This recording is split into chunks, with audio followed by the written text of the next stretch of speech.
All right, here we are with part 2 of this fossil canister Damascus. This is where we left off. It's hopefully forge welded, and it's in this can, loose, but can't get it out. So time to grind and first look at what we've got inside.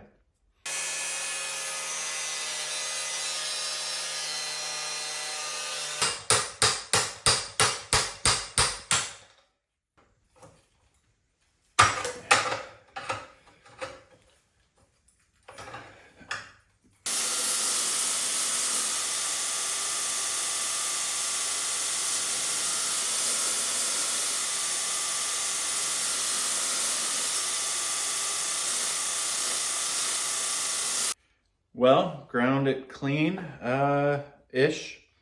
There's some concerning spots and a whole lot that's not. So the only way to really tell is to put it back in the forge. I'm gonna draw it out into a really long bar, maybe 3/16 thick, cut it and sandwich it around some good steel and see where we're at. There's definitely some spots I'm a little worried about, but it might just be the outsides. You never know with canisters, it's so much powder that needs so much compression. But really my concern is just that scale that got left inside, if that is a problem or not, but we'll find out.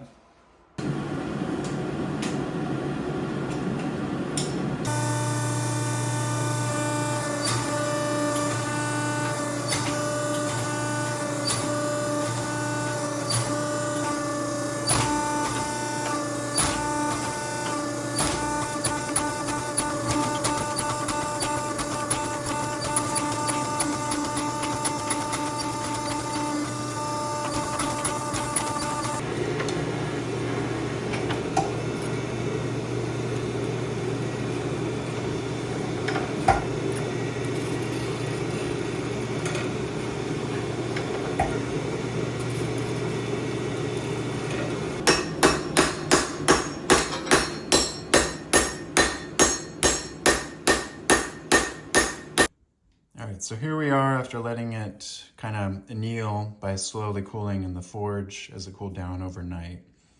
There's definitely some crusty bits, some parts that aren't confidence inspiring at all.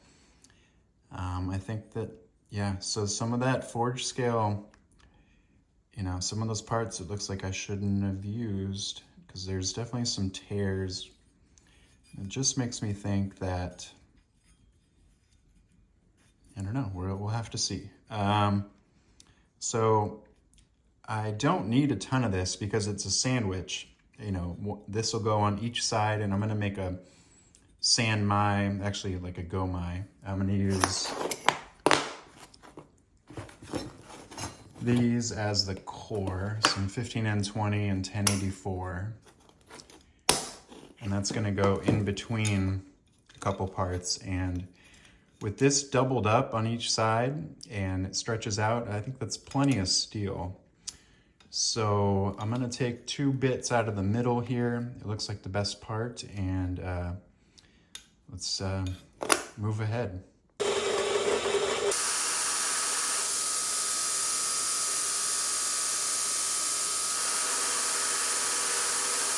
Good news is they look pretty good. I don't really see any weld issues. Definitely some flaws at the edge, but the bulk of it, I don't see any issues. So at least the middle of this canister bar seems usable. We'll find out. Hopefully it's got an interesting pattern, because that's kind of the gamble with this canister, is at least with this fossil shot in the dark canister, is you don't know what these look like. So we'll see. Time to weld them together.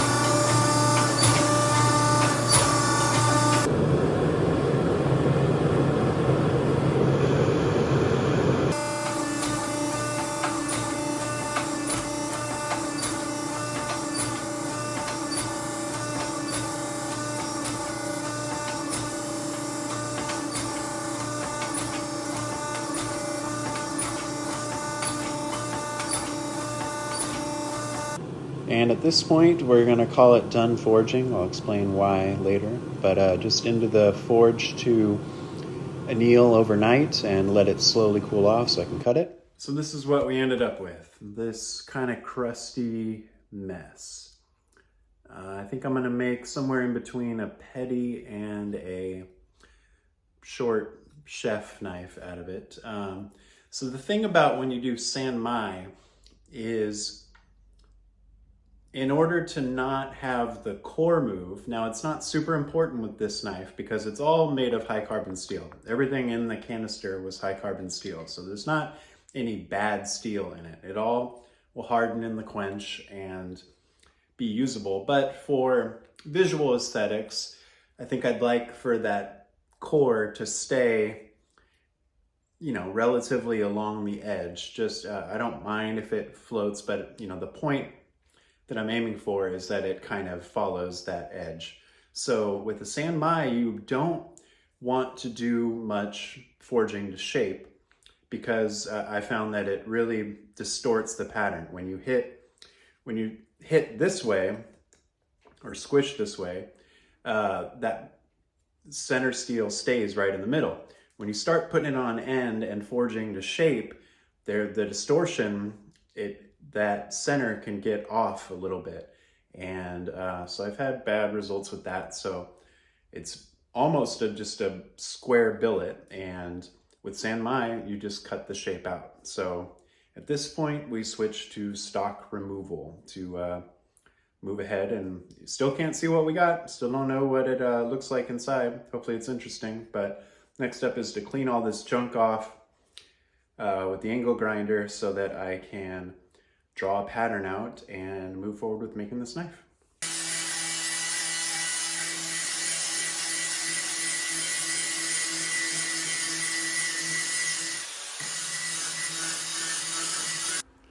Here I'm just doing a quick Sharpie outline just so I have a basic guide of where to cut the steel. It's nothing too precise. I'll tune that all up on the grinder. But I just like to not go in blind when I go into the bandsaw. That's bitten me before.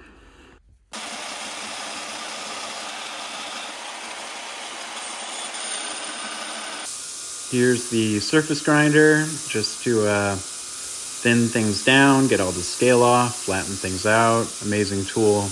Really happy I have it.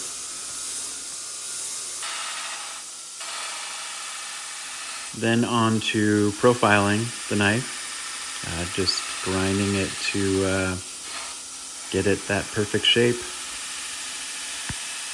So here's where we're at. Rough profiled, I just threw it in the acid for half a second to see what's going on, and some Damascus that I put a solid nickel layer ended up in there, so that's cool. Core looks like it's right down the middle, which I'm happy about. But one thing to note, when you're forging, or I shouldn't speak for everyone, when I'm forging, when the steel's hot, there's scale all over it, you're always thinking you've ended at a good spot, you got a good thickness, and then once it's cooled, you've cleaned the scale off, everything's always thicker than I had thought. So this is up at around 3/16, and really what I want it to be is about 1/8. The core looks pretty thin just from that quick acid etch, so I don't want to forge it anymore. I think it's going to be safe for me to just surface grind a little more off the sides to get this down to the thickness I want. But it's a good size, 6.5 inch long, about 1 7/8 inches tall. So yeah, somewhere in between that chef, short, petty. But one thing is this tang, this, if you remember from me forging, this protrusion was the center steel, and I thought that would end up kind of being the tang. The weld looks okay, but it's a little short. So I'm going to need to at least heat up this portion and lengthen this out a little bit. You'll probably get away with it because it's a light use knife, but it's about 3 fingers, and I usually aim for 4. So I'm just gonna use the hammer and just in the induction forge and get this a little thinner so I can get just a little more length. As you can see, this thing is just magic at how fast it can get a small bit of steel hot. Amazing tool.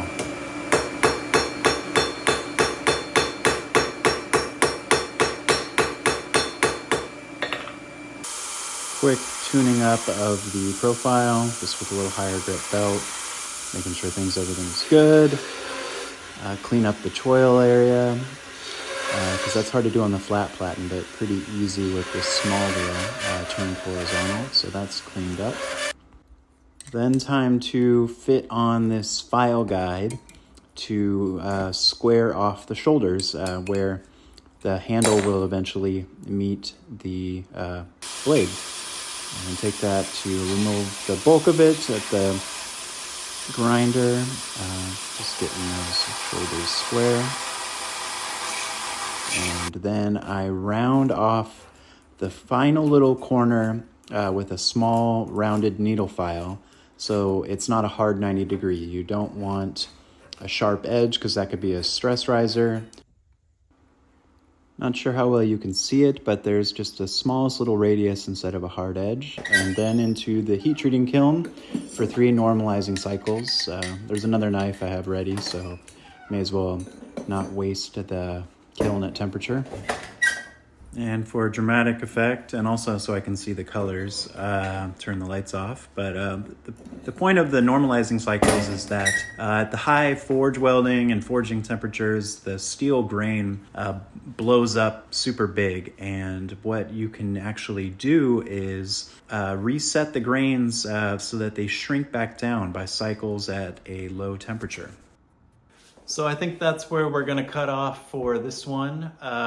2 more cycles of thermal cycling at a higher temperature, and then I'm going to anneal the blade so that it's all ready for heat treat. So that's kind of a long process, but we'll pick up at the next one. Thanks everyone for following along. The reason I'm doing these is just to help build awareness of me, of my business product, and also just how much work goes into everyone who hand makes knives. It's a lot of work, it's a labor of love, but you know, one-of-a-kind products come out of it, and I really enjoy doing it, and thanks for following along.